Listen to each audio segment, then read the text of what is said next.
हमारी जल जंगल की जमीन मत छीनो, केवल इसकी लड़ाई हम लड़ना पड़ रहा। सोचिए हमारी लड़ाई कहां पहुंच गई।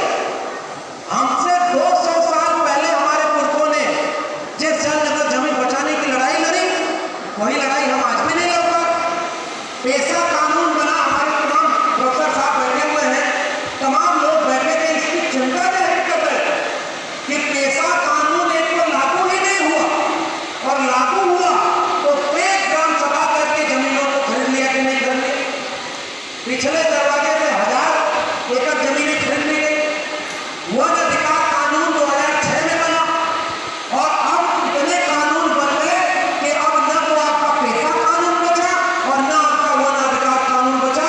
नया कानून दिल्ली की संसद में बैठकर पास कर दिया गया है कि अब सरकार जिसको चाहेगी कानून बनाकर जमीन खरीद लेगी और जिसको चाहेगी जमीन से हटा देगी, क्योंकि सरकार के पास बंदूक ज्यादा है, बंदूक ज्यादा है उनके, और वो बंदूक अपने समाज और अपने देश के नागरिकों को ऊपर ताने हुए।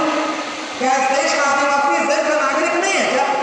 क्या जयपाल सिंह मुंडा ने जब संसद में संविधान सभा में खड़े होकर कहा था इस देश के आदिवासी मूल निवासी हैं, हम बराबर के हिस्सेदार हैं, तो बताओ 7.5% आदिवासियों 7.5% संपत्ति पर आपका कब्जा होना चाहिए कि नहीं होना चाहिए? सुप्रीम कोर्ट के जज 7.5% होने चाहिए कि नहीं होने चाहिए? यूनिवर्सिटी के प्रोफेसर होने चाहिए कि नहीं होने चाहिए? आज कोई है क्या? नहीं है। इसलिए क्योंकि हम सोए हुए, और वहां तो दिल्ली में बैठे, वो दिल्ली में बैठे वो ऐसी ऐसी पॉलिसी बना रहे, कुछ दिन बाद हमारे बच्चे गुलाम पैदा होंगे। अगर आज इस अन्याय को रोका नहीं गया तो हमारी आने वाली पीढ़ियां गुलाम पैदा होंगी।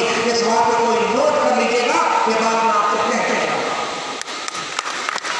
और सत्य की लड़ाई में ताली बजाने की बात नहीं है भाइयों बहनों, माताओं बुजुर्गों, सोचने की बात है, क्योंकि हम